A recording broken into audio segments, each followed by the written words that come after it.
Off the top at 6 o'clock tonight. For the first time, former MSU President Luanna Simon is speaking publicly about Larry Nassar.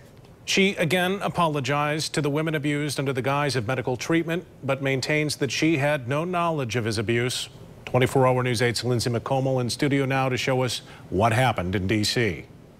Well, Brian and Sue, that congressional hearing wrapped up about 20 minutes ago, and Simon remained somewhat defensive about being able to do anything differently, saying that Nassar lived a double life and fooled those around him. But she also said that she's spent a lot of time reflecting on how to prevent something this horrific in the future. Not a day goes by without me wishing that he had been caught and punished sooner.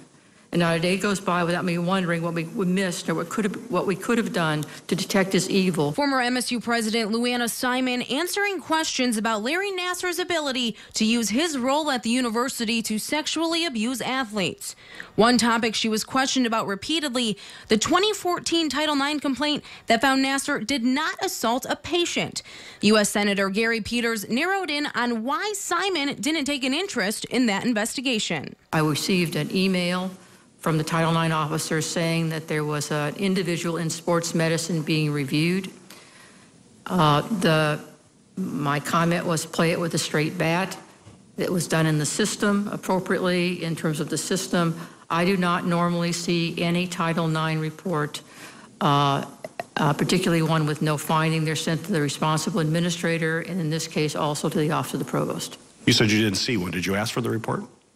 I didn't ask for the report because it was simply, I don't know why she gave me that notice. As we've looked at that in hindsight in 2016, there were clearly things that might have been warning signs, but I think at the time, given the information that was available to the investigator, they did their best to deal with this fairly. Simon told the congressional panel she wants to empower adults and children to speak up about potential abuse. It's very hard if I feel like something's not right for me to say it without evidence. And we've got to find a way to lower that barrier so more people can be wrong when they report, as opposed to having me so right when they report.